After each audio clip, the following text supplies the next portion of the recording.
Hello and welcome to another episode of Five Alarm Task Force. I'm your host, Steve Green. Happy to have you with us. If you're watching us on the video on YouTube, thank you for joining us on the YouTube video. And if you're listening to the audio podcast, always great to have you back with us. Today, my guest is a chief that's well known nationally. He's become a friend and a great supporter of the podcast, and that's Chief Gary Ludwig. The chief is the immediate past president of the IAFC, and currently serves as the fire chief of the Champagne, Illinois Fire Department. He is a well-known author and lecturer who has 40 years of fire, rescue, and EMS experience. His most recent book is entitled Fully Involved Leadership, and we're going to be discussing that a little bit later on. Additionally, he's a devoted proponent of firefighter health and wellness. And we're going to talk about his campaign while he was the president of the IAFC that he continues today. Chief Ludwig started his career with the city of St. Louis at age 18, just 2 months out of high school, rising through the ranks and retiring as the chief paramedic of the St. Louis Fire Department after 25 years of service. He has also served 10 years as deputy fire chief for the Memphis Fire Department, managing their EMS system. Chief Ludwig previously served on the EMS executive board for the International Association of Fire Chiefs for 22 years, with 6 years as the chair. He is also a member of the IAFF EMS Standing Committee and has written monthly column for FIREHOUSE Magazine for over 20 years. He has a master's degree in business and management and has been a licensed paramedic for over 38 years. He has written over 500 articles for professional publications such as FIREHOUSE Magazine, Fire Rescue, Fire Engineering, GEMS, and EMS World Magazine. He has also been invited to speak in over 250 professional EMS or fire conferences or seminars, such as Fire Rescue International, FDIC, Firehouse Expo, EMS Today, and EMS Expo. He is the co-author of several books and is the author of Blood, Sweat, Tears, and Prayers, Firefighting and EMS in some of the toughest cities in America, and Welcome to the Butterbeck School of Mismanagement, the business school that creates terrible leaders. In 2014, he was awarded, and deservedly so, the James O. Page EMS Leadership Award. Chief, it's a pleasure to welcome you back to Five Alarm Task Force. It's outstanding, Steve. Thank you for that wonderful introduction. I really appreciate that. Well, as I said, it's well-deserved. You've been on several times. Every time you're on, we have a great spike in the listenership. And I think it's because of, for the best word, is the character, who you've been. I've been lucky enough to follow you since you started writing in Firehouse Magazine, way back when I was a little tyke. About 77 when I started. Wow. And when that magazine would come to the station, I was one of those guys who would try to grab it as it came out of the mailbox to read it. Cool. And read those articles and learned a lot. It helped guide me. Some of those articles helped guide me when I was hired by Guilford County EMS as a fill-in, because the paramedics liked working with me from my fireside. And I learned from some of those articles about how to be a better person taking care of a patient that you don't even know. Thank you. I really appreciate that.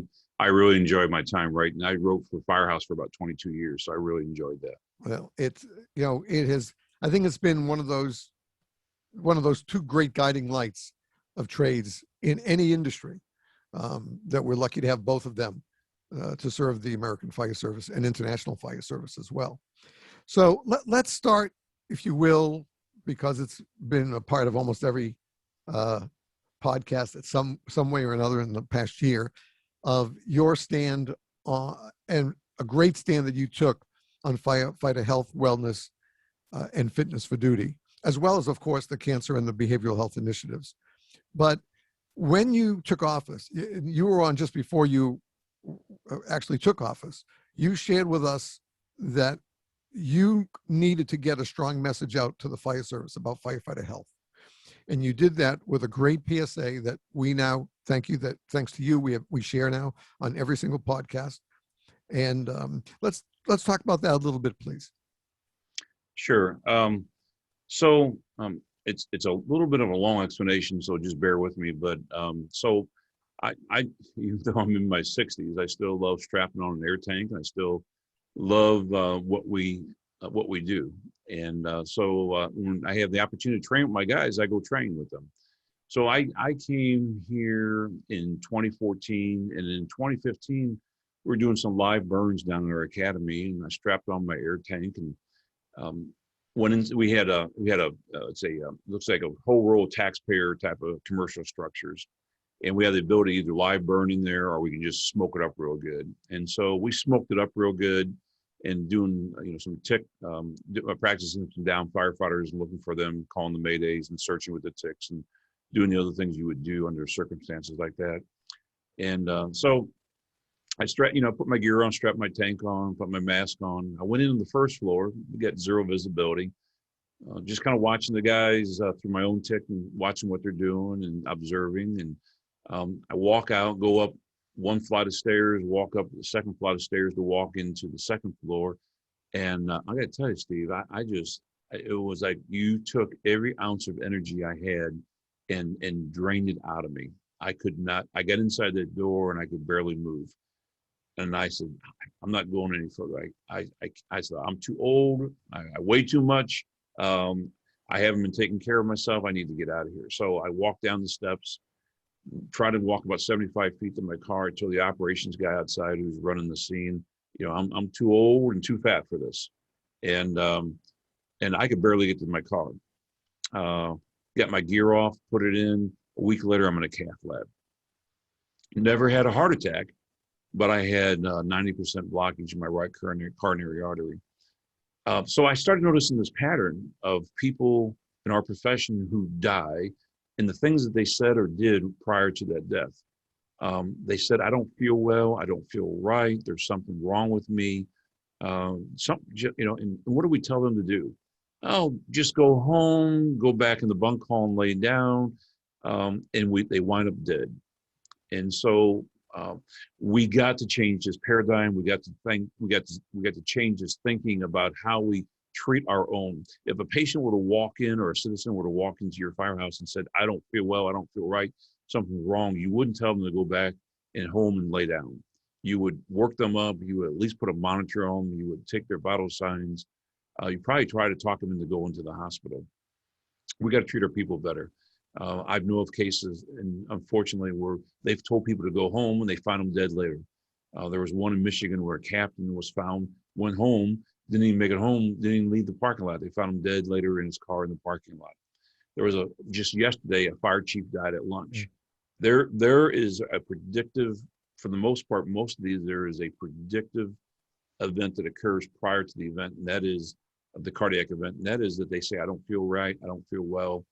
And so my campaign was, if you don't feel well, don't make it your farewell. And thanks to AMR, who helped finance that message, and also Pulse Point, they both helped finance that message. We kicked that off and had several PSAs. We had videos. We did massive mailings. We tried to get that message out. And now that I'm not the president of the IAFC anymore, my term has ended. The Safety, Health, and Survival section of the IFC has taken on that challenge and taken over that campaign. And so I'm grateful for them for doing that. And that's what it's all about. Long explanation. So, we got the changes. 42% approximately every year of firefighter deaths are cardiac events. It's the largest event that kills us out of anything else. It doesn't matter if it's crashes or if it's, a wall collapsing on somebody or whatever our line of duty deaths are. If you were to look at categories, cardiac events is the largest category every year, approximately 42. It varies, 42 to 45% of all deaths. Well, having been in a situation where I did work at a scene when I was up in the Syracuse area, it was a October day. Strangely, it was 84 degrees, and we had a van over the down the ravine of the interstate. And it was one of those calls where multiple fatalities, multiple injuries, and we had to use ropes and the baskets to go down and get back up again. We had to set up whole teams. And 84 degrees, we were in bunker gear, and finally we took our jackets off. And after a couple of hours, because it came in while I was at the station at lunch, I went back to my office, and I knew I wasn't feeling well that rest of the afternoon. So when my lessons finished, I called my wife and said, I'm going to stop at the firehouse on the way home. She goes, okay, why? I said, I got to get there. Well, I walked in and one of our paramedics was there, and I said, I'm not feeling well, and I don't know. I'm just not myself, and I've never been this way. So we started a workup, and he set the EKG, which again was only a lead 2 back in those days. And he called the chief on call, and the chief said to him, he says, "Hey, just because he's a firefighter doesn't mean he's immune to anything. Work him up just like you work up any other walk-in to the station." They did, took me in, and it turned out I had sweated out almost all my sodium and potassium. And I was getting a little tiny arrhythmia because I didn't have enough potassium in me. So they hung a couple of bags of lactated ringers and normal saline. And, 4 hours later, I was able to go home. But the doctor said, it's a good thing that you came in when you came in. And that was back in 1983. So even back then already. Yeah. Oh yeah. It's there. I was in much better condition than I am at the age I am now. I think most of us were better conditioned when we were younger and go-getters then. But I think that it is so important that we use that message that you created and move it together with what I've been a proponent of when I started this a couple of years ago, was don't be the first domino. Don't be that first domino, and that's why my course that I'm actually writing up again for the open call for presentations for FDIC 2022 is called The Elephant in the Firehouse. When ego gets in the way of passion. Because I'm the big guy. I got to be on the nozzle every time. It's got to be me. I'm the first one through the door. Everybody knows in this crew, I'm the guy who goes through. But what happens when you already know you're not feeling well? You go through that door. Instead of opening the bail, you collapse in the middle of the door. Everything on that fire ground changes. Yes. Everything. All the dominoes start falling. And they're not falling in an arranged order. It's only up to the IC to make sure that the rescue goes on, but the firefighting goes on as well. And we just have to we're not Supermen. We don't wear capes. We just do our jobs to the best of our ability. And we have to remember that we're all human and we have the same frailties as the people we go to take care of. So what's interesting is what you just said, I want to quiz you. You probably felt differently than you have never felt before. Oh, yeah. Up to that time, yeah, never.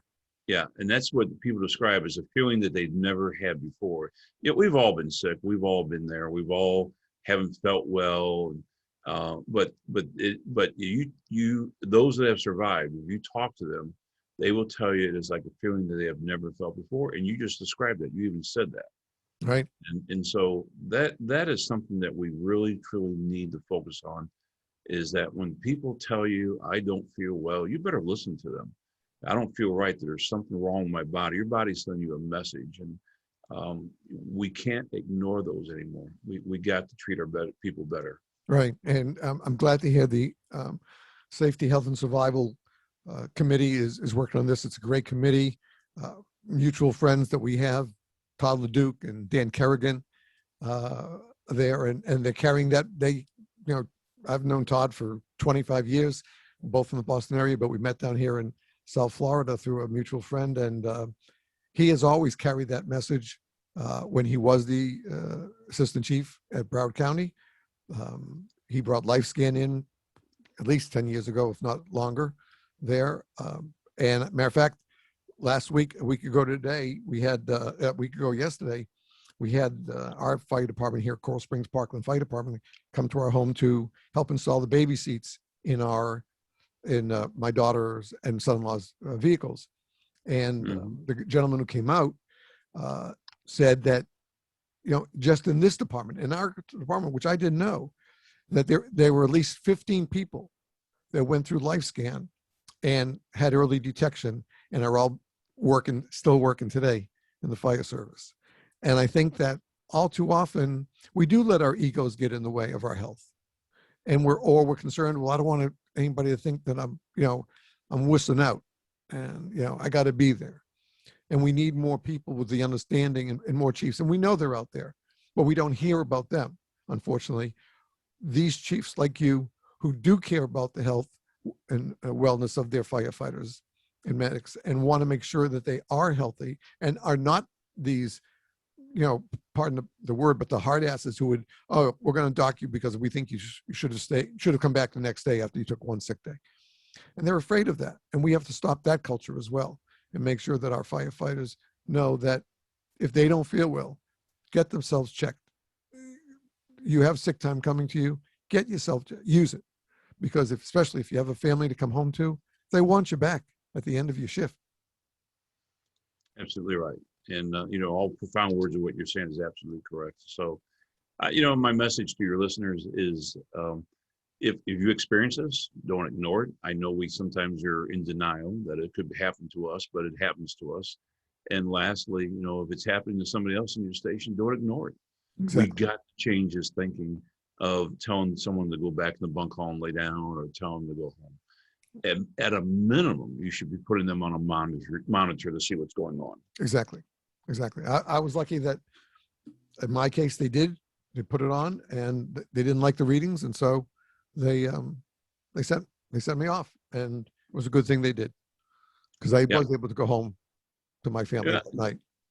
Yeah, and I don't have to tell you, electrolyte imbalance like that, you could have thrown, some arrhythmias or something like that, and you and I might not be speaking here right now. Exactly. I know you're about to have a grandchild, and that you would have missed that joyous opportunity. So it's interventions like that we look back on and we go, wow, just thankfully someone there was there to make the right decision for us. Exactly. All right, so we're both on that same wavelength with health and fitness, and I think that part of what we're talking about does go back to one of your great topics, which is leadership. And there are many ways of looking at leadership, and as I reviewed pages in your book, again, Fully Involved Leadership, and it's funny, when I received the book and I saw who the foreword was by, Chief Buckman has been a guest here too, and Sure. I said, well, what a great person, what a great leader to ask to do a foreword for this book, because he had a great podcast as well. And as I perused it again before today's interview, here's a great quote, one of the great quotes that I found. Whenever you are in a position of power and have the responsibility of taking disciplinary action against a firefighter, you better make sure your actions are justified and reasonable. Absolutely. I can't stress that enough. When you're in a position of power, such as myself as a fire chief or other fire chiefs or assistant chiefs, division chiefs, battalion chiefs, captains, company officers, the ability and the position that you're in to take away someone's ability to feed their family, to put a roof over their head by impacting their job or taking pay away from them, you better be serious about what you're doing and be conscious of what you're doing and be justified in what you're doing. That this is just not a frivolous and capricious way of dealing with people. And I unfortunately have seen that. And so a lot of what's in my book is based on my experiences and what I've seen work and what hasn't worked, and even my own failures along the line of leadership. And it's realizing that didn't work, that I need to do something else. And unfortunately, I have seen employees who are outstanding employees make an at-risk decision or make some type of decision wanting to do the right thing, and they get suspended for a period of time. And I just don't agree with that. I rather us educate. If they made a wrong decision, and it was not with intent, it wasn't done with willful intent to do wrong. That I rather us educate, let's learn from that failure and make them successful for the future. Because I have seen marvelous employees who love what they do. They love their profession. These are firefighters that come to work every day enthusiastic.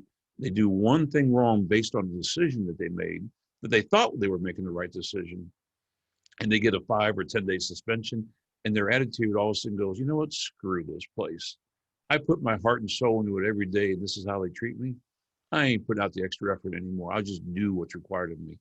I have seen marvelous employees that have been broken, and these firefighters go, I'm done. There was a company officer and a lieutenant in Memphis. I saw this happen to, and 28 years in one of the busiest companies of South Memphis, and loved what he did. His firefighters loved working for him. And Memphis had this policy that if you had a rekindle, and you were the last company to leave the scene, there's a rekindle, that you got a 24-hour suspension. Well, his company, this house, was getting it from one end to the other. And his company was the last one to leave the scene. And 12 hours later, this thing is just burnt to a crisp, this house.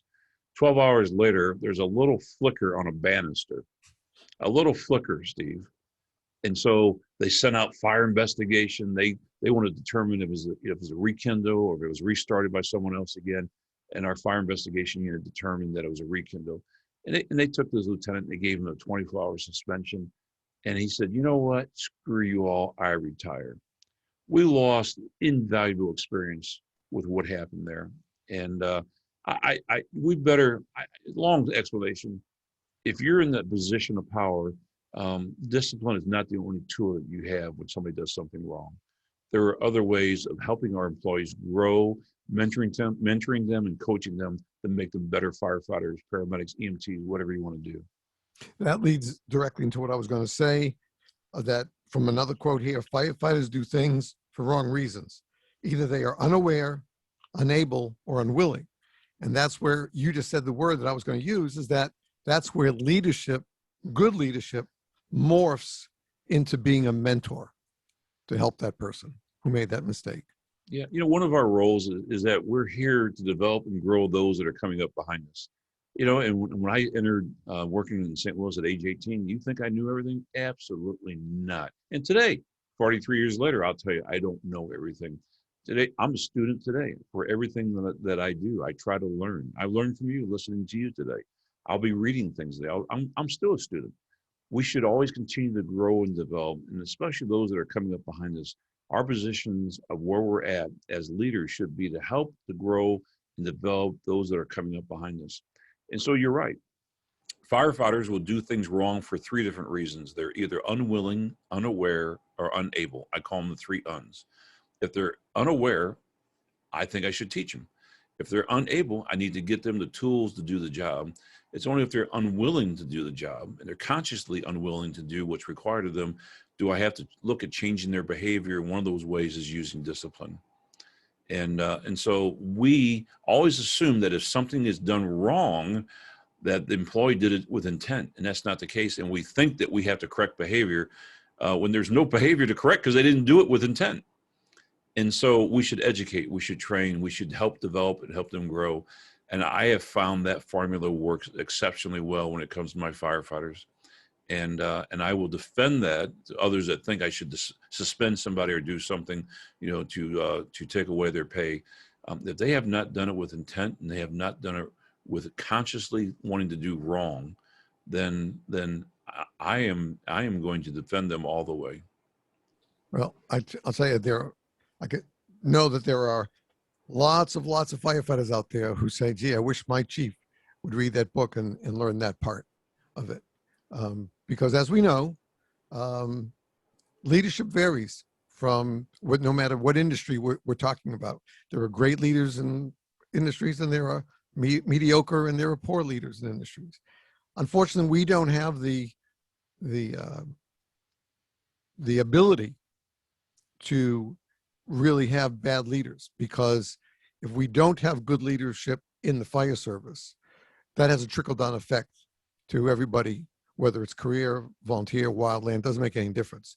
If you don't have good leaders directing you and helping you and educating you and teaching you, then it has a negative effect right down the line. And you don't have the enthusiasm, you don't have the dedication, and like you said, your crew at Champagne just love coming to work, and you might wear all the bugles, but you can also sit down at the kitchen table and just talk with them, one firefighter to another at the kitchen table like you did 43 years ago. And that's the key. That's the key of a good leader. Someone who says, yes, I have the rank, but I'm just a guy or a gal just like you. I've been there. I know what you're going. I know what's doing on. Tell me what's bugging you, and let's see if we can figure out a way to get through it. Steve, I like to tell, I remind my firefighters, I like to tell the chiefs when I talk at conferences and whatnot, that I'm at the bottom of the organizational chart. I'm not at the top of the organizational chart. My firefighters are not here to serve me. I'm here to serve them. I'm here to make sure they have all the tools and all the resources, the education, the training they need, that when the bell hits, that they're going out and taking care of Mrs. Smith, our citizen in the community. And so they're not here to serve me, and I'm here to serve them. And I'm going to make sure that they have all those things in place. And I'm going to help them grow as part of being a servant leader to them, and making sure they're developing and make sure they're maturing in their profession so that they can be their best when other people are at their worst. That's a great point. And that, again, happens to lead. And by the way, folks, we did not discuss this in advance. I just told him I had some quotes from the book. So I didn't prep him in advance to know what's going on. This other quote here: if you ever get promoted in the same organization you have been working in, it is wise to seek out the person who held the position before you. Absolutely. So instead of you trying to figure it out on your own, you should have a starting point. And the starting point is learning from the person that was in the position before you. If you've been promoted to the safety officer, it's wise that you talk to the person who was the safety officer previous to you. And I will say that what they may tell you, you shouldn't take exactly with a grain of salt. You should weigh it out, because maybe they were pretty bad at what they did as a safety officer. And so you should learn what they did and maybe do the opposite. So, but it's still a starting point that you should, instead of on the job training, you should learn your job. And one way of learning your job is to talk to the person who was in the position prior to you and just pick their brain, learn from them. And you will pick up things that you will be amazed at that you wouldn't even have thought of. And as I like to say, sometimes I've actually learned more from those bad leaders that I've worked for than the good leaders I've worked for. So the person who was in front of you might have been a bad leader. You can learn from them too. Right. And that also brings to mind the fact that another push that we've seen now in the past couple of years, again, thankfully, is this push that we need to, none of us really, I shouldn't say none of us, but very few of us, whether we were volunteers or career, went into the job with a lot of experience the first day we went in. Sometimes there's a multi-generational family. We see that in some of our big cities where great-grandfather and grandfather and dad, they all were firefighters. Okay. But a lot of us went in without it and had to be taught. And with that said, what you just brought up is an important point that we're trying to promote now, that number one, we can't condemn a generation without knowing them just because of what we've heard or seen in the press or on TV or something like that. Oh, this is this generation and they don't do this or they don't do that and that. Well, and I've been free to admit that when I walked into that firehouse, volunteer firehouse, I could use basic tools, but I never used a drill. I never used an electric saw.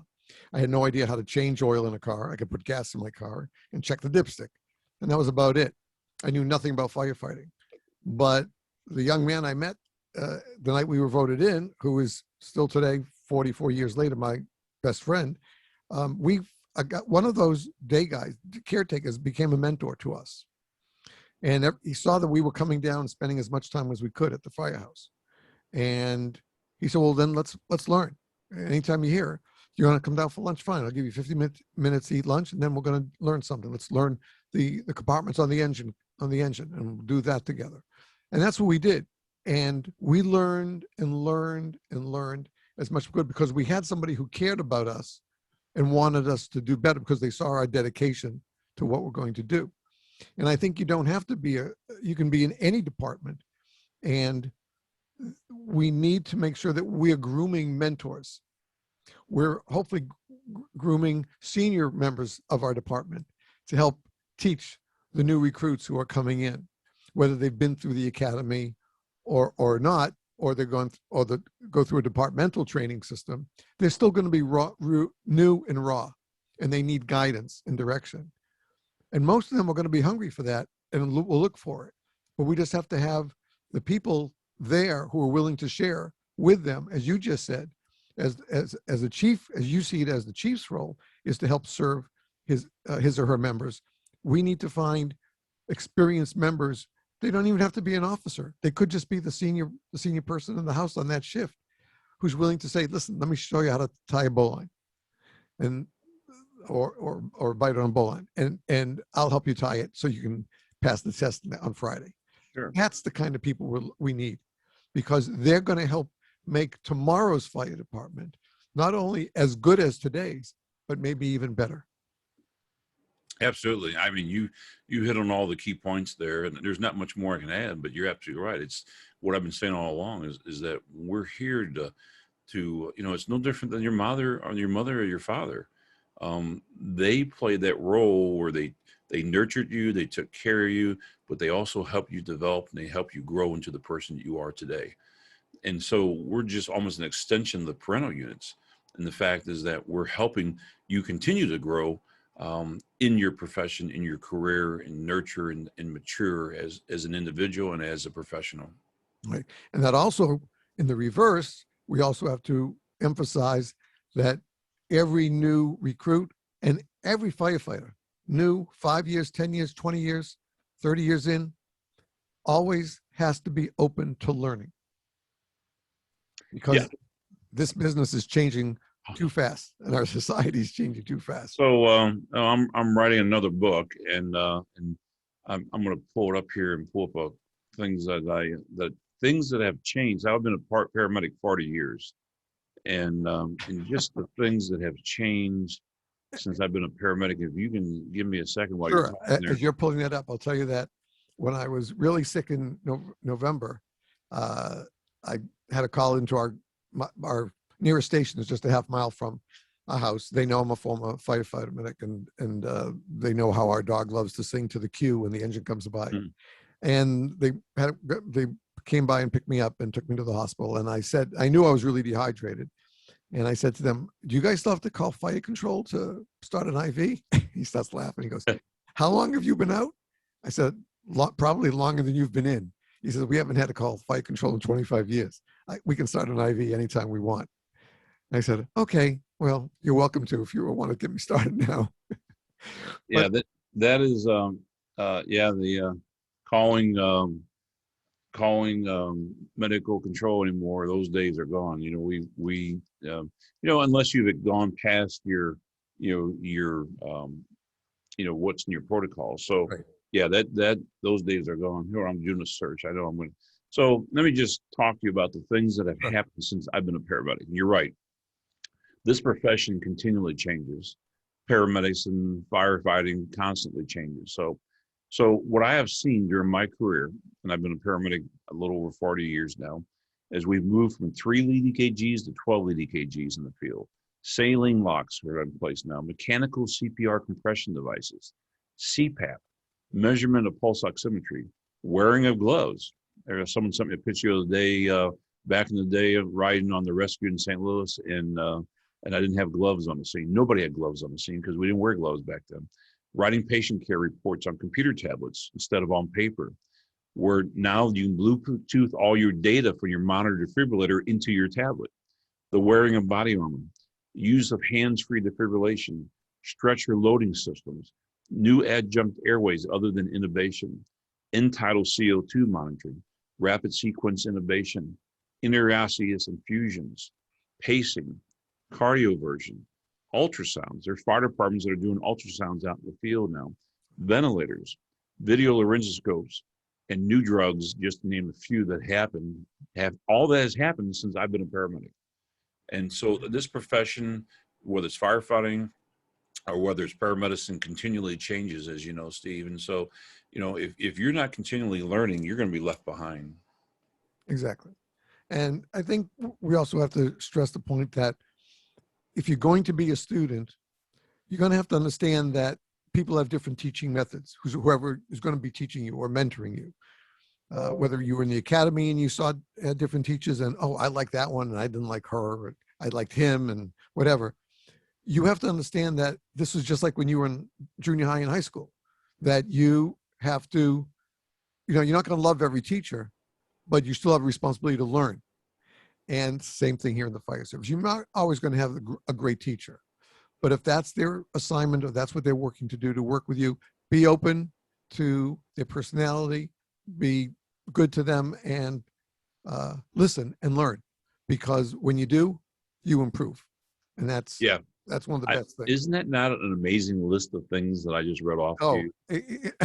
I spoke with that same medic about the stretchers.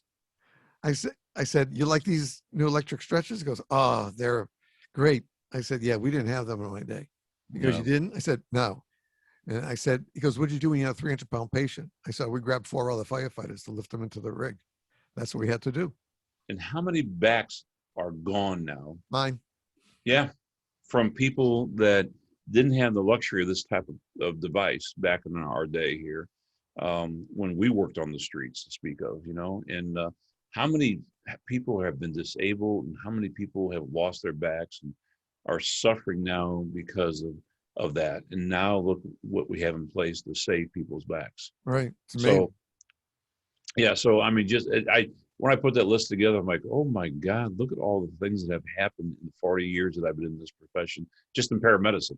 Yeah. And then we look at firefighting, you look at tick cameras and some of the other technology that we have out there that, we just never had back in our day. You had 3/4 boots, and, now we're completely, almost fully encapsulated with who wore even hoods back in the day. Now we have Nomex hoods. And so the list of stuff just goes on and on. Well, that does bring us to another point that I want to touch on before we take a break, which is what's come up in the last 5 to 6 years about our gear. It's been a big headline for us all, and that's the PFAS and PFOS, forever chemicals that we find that's in our gear. And this is the gear that we put on. And what was really important to me is when I became in contact with Diane Cotter and her husband from Worcester, Mass, and I'm from Framingham, so we were only a short distance apart, and her husband Paul, and to learn that when they had these pieces tested, they had pieces back from 77. So you and I started right around similar times. I think maybe you were a little bit later than me, but 77 is when I started. So 77 is when I started too. Yeah. So, and to think then that, of course, different types of product was burning in those days. We had real wood furniture. We didn't have the plastics that we have today. Mm-hmm. But to think that these chemicals were being used in the gear that we put on to protect ourselves every day so we can serve the public, it has created quite a stir in the industry. But there are good leaders who are now working to help change that. And both from, the IAFF had an amazing meeting at the beginning of the year with their motion that passed with a tremendous margin. And I think the message is out there now that if we're going to risk our lives as firefighters and paramedics to help other people, we know the risks that are involved in our job, but we don't want to come from inside. It can't be on the inside of our job, meaning the inside of our bunker gear that we wear. Mm-hmm. And, hopefully. Go ahead. No, I was just going to say, hopefully we're beginning to see changes, because now, if you look on social media, there are people who have, thanks to, as we go through this with some of these other headlines, that we're finding that we know that PFAS and PFOS, these forever chemicals, are not just in firefighters' gear. They're in our water, they're in our food, they're in our packaging and stuff like that. And so as a cohesive population of the world, we have to make an effort to get the companies to, at least try to convince them to find safer methods of producing the same product without endangering the lives of even children and babies are having babies being born. They have found PFAS and PFOS in mother's milk and in the bloodstream of the babies, newborns. That's a pretty hard fact to accept. Yes. Yeah, and so the IAFC is privileged to be working.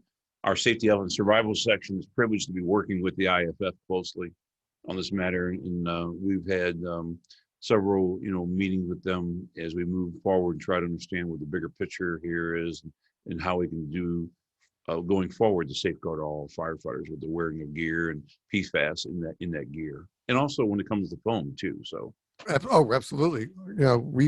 Our department, our chief was a leading expert on flammable liquid fires back then, and we had countless 5-gallon pails of AFFF all over the department, and we had to build a storage shed for more that came in because of the demonstrations and stuff. Luckily, I never actually had to touch it.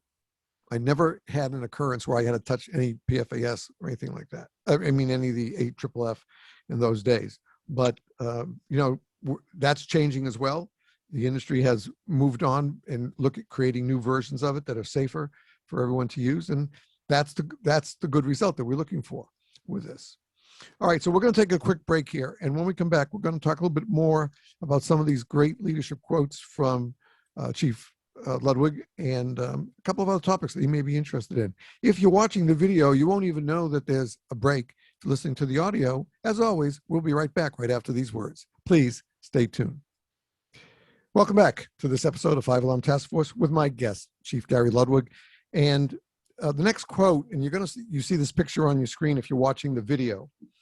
And this was based on a quote in his book, Fully Involved Leadership, that says, showing honor to firefighters who have accomplished something in their career with their families present takes extra work.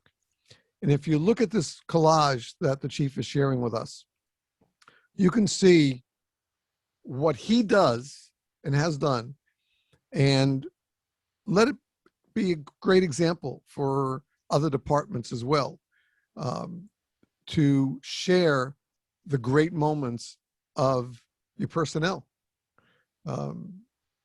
Chief, why don't you tell them a little bit about some of these pictures? I like the one down here where you present the helmet. I think that's the first one for new people coming on the job. yeah, so our firefighters that are on probation, they're on probation for a year, and when they complete their probation, we celebrate their success. I celebrate their success. The department celebrates their success. And so they get a new helmet and a new shield that shows they're no longer on probation. So we have a small little ceremony, and I present them with a new helmet and a new shield. And, if you look at all the other pictures here, these are just this is not the only pictures I have. I have a whole host more. And or if I put them all on here, you wouldn't be able to tell because there'd be so many on there. They'd be so small. But I give out game balls for, if one of my employees does something extraordinary that day, I give out a game ball. We celebrate that success. You can see I'm pinning badges on people. So when they're newly promoted, I pin their badge on. And then we have a once a year award ceremony and a pinning ceremony where their families actually come. They choose to pin who they want the badges on. Oh. And I've seen some wonderful pictures and some wonderful pinnings where we have grandchildren pinning their grandfathers. I have grandfathers pitting their grandchildren as firefighters. I have children that are pinning their father. There is such heartwarming moments to watch this pinning ceremony where they're pinning their badge on and celebrating their success of what they've accomplished to become a firefighter or be promoted. I give out chief's letters of recognition. Some of those are pictures up there.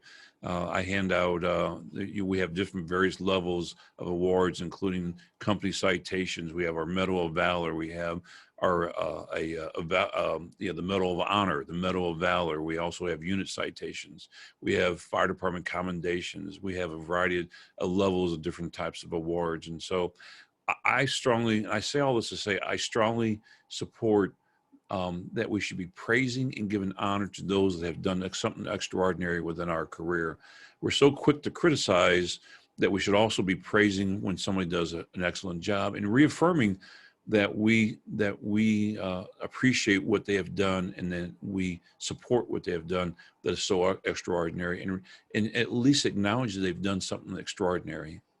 Right. And well, everybody loves to be appreciated. And sometimes when it's overlooked, it can be, we'll call it a downer.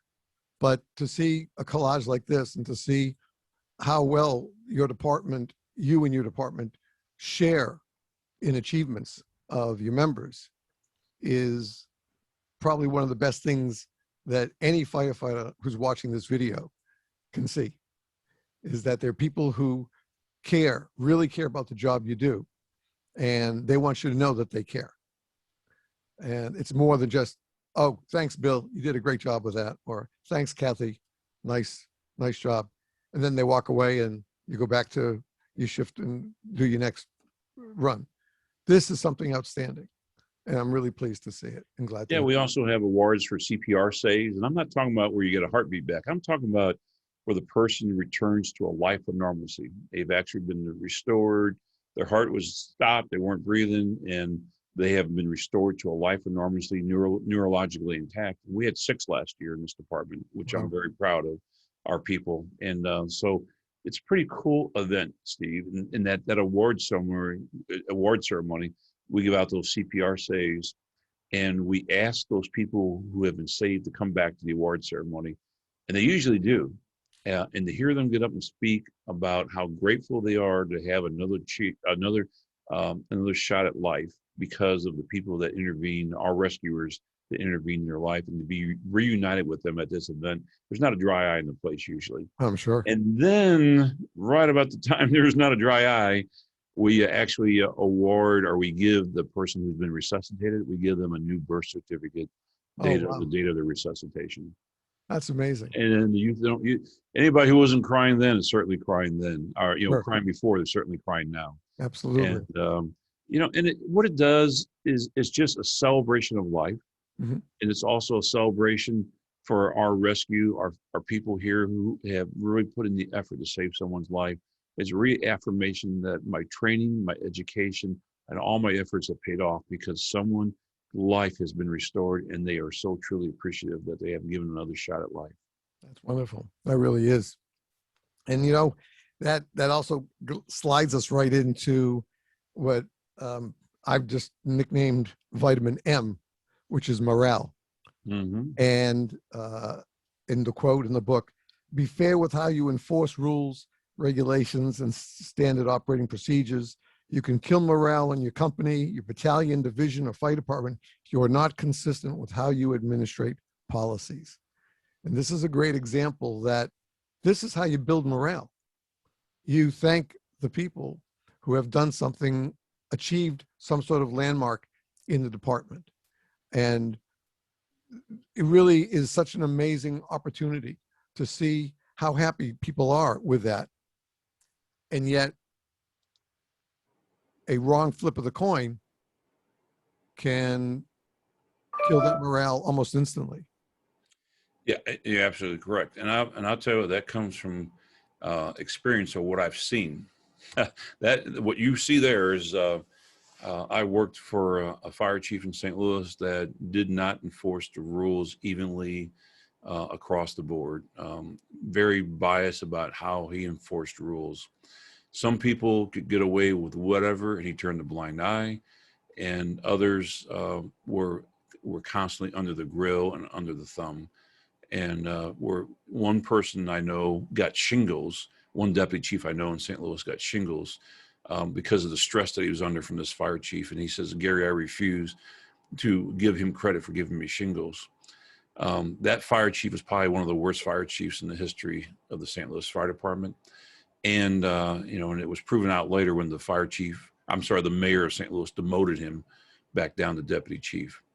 And so, but that what you see written in that book is I actually physically observed that you need to administrate rules fairly and evenly across the board. And you can't have favorites. You can't have cliques. Everyone has to be treated fairly. That's the most important thing. And again, when you think of the span of your career in the years since when I started and where we are now, the society has changed dramatically. Look what just happened in this last year, how the society has changed. And we have to, if we don't move with that change, if we don't go into the flow and be a part of it, then we're going to be left back, and that's not going to be good for our departments. We need to be right where society is.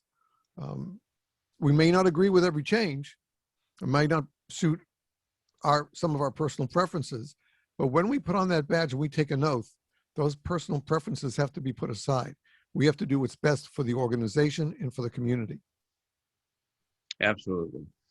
And so, as I said before, our job is to be at the bottom of the organizational chart. And that means that we're there to serve. And that also means that you're also there to treat everyone fairly and equally in your department. Okay. I've seen, departments where there's one individual or one station where there's that guy or that gal that's just not social, and they're kind of ostracized. And I encourage us to move away from that. We should welcome everyone. We're a team. We're a family. And even though they might be a little quirky to you. You might not like them. Your life may depend upon them one day. So it's so important that we all, as I like to say, that we should stop calling fire stations and call them firehouses, and stay with the term firehouse, because that's what they are. They're a house. Right. The house is where a family lives. It's where a family sleeps. It's where they gather. It's where they celebrate. Where they are a family, and we are in a firehouse. Very true. That's a great point. Because in the atmosphere of blogging and podcasts and videocasts today, we hear a lot of talk about that we are one family. The new nonprofit that we formed here, I'm very lucky that that the two volunteer members of our board of directors include Battalion Chief Andy Starnes and firefighter instructor Nick Higgins. And they bring their experience, they bring their time, and our goal for our nonprofit is but one thing, which is to assist firefighters and their families in dire need. And we hope to expand well enough to go to other first responders as well. That's our goal. And that's because we feel we are a family. And when we sent a check to a small volunteer firehouse in Kansas that had been irreparably damaged by a DUI driver in a heavy duty pickup that struck the building, irreparably damaged the building and destroyed 2 apparatus, the chief said to me, "Why are you doing this?" I said, "Because you need it. We're a family." He goes, "But you don't know us." I said, "That doesn't make any difference whether we've met or not. You're firefighters, we're firefighters. It's what we do. We are a family, and we support each other at all times." And talking of the volunteer firehouse, I just found this one as I was just flipping the page. When volunteer firefighters who are not getting paid are not treated well and are exposed to poor leadership, the result is predictable. They will stop volunteering. Yes. And it's important that we include that because, 70+% of the country is protected by volunteers or part pay firefighters in this country.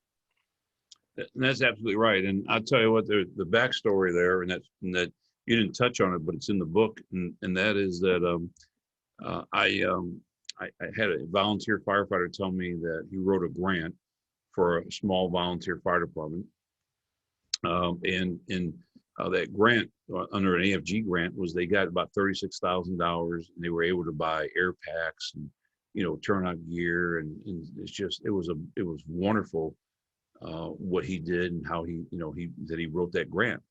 And the fire chief, the volunteer fire chief, would not acknowledge to him that and say thanks. And so in frustration, all he wanted somebody was to say thanks. That what you did got us this equipment here, and the fire chief would not acknowledge him at all. And he even brought up a training night, as he told me one time. He brought up a training night, and then the chief immediately shot him down and said, "I wrote that grant," and the chief didn't. The only thing the chief had supplied was the budget numbers, because obviously the firefighter didn't have access to that. And in frustration, he told me, "I'm done. I was done. I was no longer going to volunteer there because of how I was treated."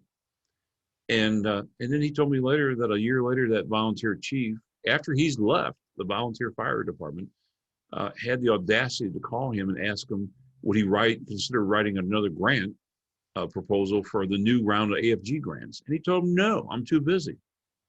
And so he told me it was many years before that the department ever got another grant again. And just, so it dovetails into what we just talked about, giving praise. But it also is what we're talking about now, Steve, and that is, if you don't have good leadership in the department, especially a volunteer department where people are giving their time, they'll just go, they'll leave. And that's exactly what happened in a case like this. And I've heard that story, not that particular story, but I've heard examples of that type of story over and over and over from others that I've spoken with over the years, that it is the leadership. They don't leave their volunteer department, they leave their leadership. Right. About a year ago, we did a podcast on recruitment and retention for the volunteer service. And Chief Tony Correa from New Jersey made a great point. He said, Steve, it really should be retention and recruitment, because if you can't keep the members you have, how you expect to gain anybody else? That's exactly right. And I said, you're absolutely right, Chief. That's exactly what it should be. You got to take care of the people who are there. And if you are, they'll be the ambassadors to bring in new blood to the department. And that's exactly right. And so, I watch all these initiatives around the country on workforce solutions and trying to retain and recruit volunteer firefighters. And they have all these solutions, all these ideas, but it starts at the top with leadership. And if you don't have good leadership, as I'm just gonna be repetitive, they're not gonna leave the volunteer fire department, they're gonna leave the leadership. Absolutely. Great point. And I'm gonna end with this one, because this is probably, I just started, just submitted an article earlier this week. And this is a quote: "There are plenty of opportunities to promote your perception with the public." And my article is about the fact that we always have to be ambassadors of our department to the public at every opportunity. And that, I hadn't seen that quote yet when I wrote it on Monday, but now it just is the heart of what I wrote that article about. Is that? Yeah, I call it the 5 Ps. You should always pursue possibilities to promote your public perception. And so you know what the average person is hit with messaging every day? Do you have any idea, Steve? No. The studies have shown that the average person receives about 30,000 messages a day. And I'm talking about the radio ads, the TV ads. You see an ad on TV, you walk into the grocery store, you see a sign, you drive down the street, you see a billboard, you're driving down the street, you see a bumper sticker. The list of stuff goes on. You look on the internet, an ad pops up. The list of it goes on and on and on. The average person gets hit with about 30,000 estimated messages a day. That is constant. And so we in the fire service have to rise above that also and get our messaging out. And we need to let the community know how valued their fire department should be in the community and the services that we provide. We're not the dark hole where money goes to into the fire department or in the city budget. We should be seen as part of the economic engine of any community. And the fact that we may have lost $5 million worth of property this past year, but we also saved $50 million worth of property. So that would have been a $50 million plus loss if we hadn't been there in the community, as far as, businesses and homes that pay taxes and so forth. So we're part of the economic engine of any community, and we're not this dark hole where money goes to, and city politicians and others that administrate city budgets think, oh my God, look at all the money the fire department is getting. And they don't think they see any return on their investment. They do. We're part of an economic engine. And so we continually should be messaging that with pursuing possibilities to promote our public perception. Right. There's always room. I always say there's always room for PR, positive PR.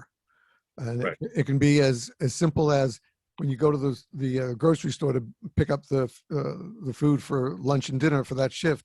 You have a couple of brochures in your pocket. So let's say you bump into a parent with a little kid and they see you all dressed up with a uniform and a badge. And most kids are going to, look, mom, you're a firefighter. And you want to engage that mom and her child, and maybe you have a little pamphlet about EDITH drills, or maybe you have a little thing about smoke detectors, or even a business card. Say, hi, yeah, I'm a firefighter. Do you want to be a firefighter when you grow up, and stuff like that? Do you like firefighters? And just engage for 3 or 4 minutes. And you can't even imagine the impact that can have both on the parent and on that child.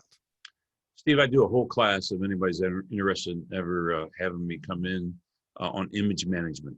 And I show all the different ways of how we can promote our image as a fire department. And although we have a good image, we have to continually send that message to our community about Right. the value that we bring as a fire department.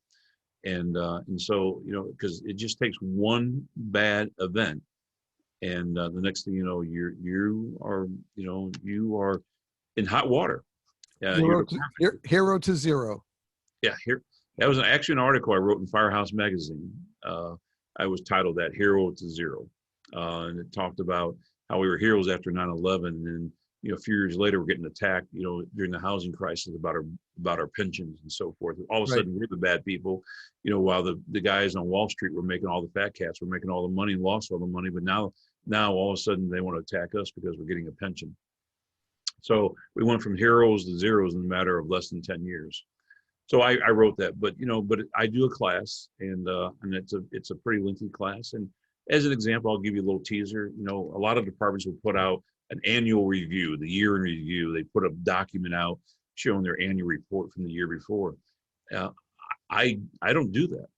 I put out a 4-minute video showing the highlights from the year before, how many calls we run, our awards, significant events within the department, any purchase of any apparatus. It's only 4 minutes long, because any longer than that, people are going to click off. But we put that to music, and then we push that out through social media, and even you can pay on Facebook to target market a geographic area, which we target our community here, and that shows up in your Facebook feed if you live in Champagne. So I could print thousands and thousands and thousands of copies, color copies, spend thousands upon thousands and thousands of dollars printing up those annual reports, hoping someone picks it up. Or I can put out a 4-minute video that targets you on your screen when you're looking at Facebook. What a great idea. Just a totally different, but one for the ages, because that's where we are now. Everybody's on that social media. So if you have the ability to create that conversation through social media in a positive manner, why not? It's a whole lot cheaper than, as you said, printing up all those reports on the hope that 100 people pick up out of 5,000 printing count. So that's 4 minutes, a fast pace. As I tell my people who put the video together, I want the wow effect when the citizens looking at my video. I think that's a great way of looking at it, because when the public see us responding on a call, no matter what the apparatus is, but the lights are on, the sirens are on, most will take a moment, a breath, and say, those are the rescuers, those are the heroes going to help somebody. In that millisecond, that's what they're going to think. And to me, that's the same attitude that I've used towards leadership, that we can plant a seed. And just like we're going to grow a veggie garden, and we put a seed in a little soil, we water it, make sure it gets some sun, and that sprout comes up. And then we take care of it more so it blooms, and we get our veggies or the flowers that we're looking for. And I think that if we realize that every time we respond, or even if we're not responding in an emergency fashion, where we're on the road and the public sees us, that's an opportunity. Even if you wave to somebody from the apparatus, if it's possible, if you see them through the window or they're looking at you, that's a way of keeping that positive image and placing it in their hearts for that moment, so that they see it and say, that's our fire department. That's the people who come to us when we call 911. And those are the people we want taking care of us.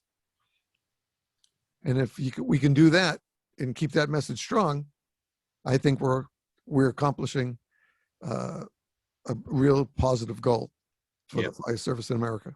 I think it's important to realize, Steve, that I'll give you an example. If you live in a community of 100,000 people, and I think you already know the answer to this, but how many people in the course of a year, in 100,000 people in a community population, are going to call 911?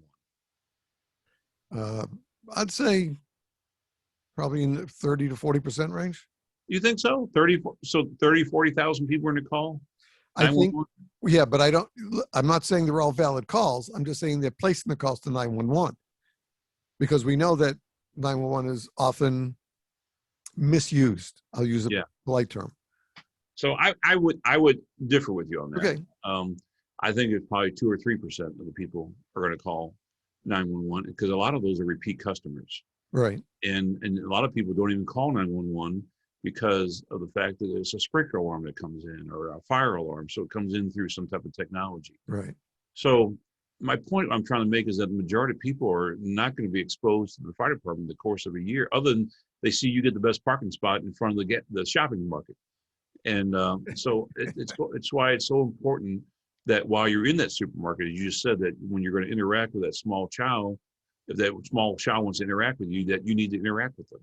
It's so important that you're an ambassador roving around with that roving billboard as a fire truck, that you do the right thing when you're out on the streets.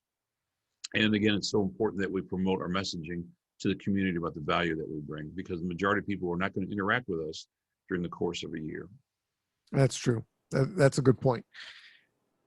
What else did you have on mind when we first talked about setting up the appointment? It was going to be, you had a couple of topics that you were really interested in touching on, and I'm glad we've touched on health because that's when we talk about leadership. Can we close with one more that's really dear to you?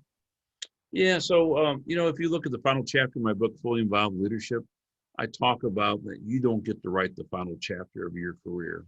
It's your firefighters that do. And you might think that you have the ability by your actions, what you did, to write your legacy before you retire or after you retire. You don't get that right. Your firefighters get that right. And they will either venerate you or they will vilify you, as I like to say. They will write your final chapter of your career. And I've been in departments already where I've heard of names that I'd never met the person, but they still talk about that person in either glowing terms or they talk about them in just derogatory terms, that they were hated. And I've been in departments already where you could probably hold a retirement ceremony in a phone booth for the number of people that would come for that person. So it's how your actions and how you treat your employees and your firefighters through the course of your career that will determine how those firefighters write that final chapter of your career.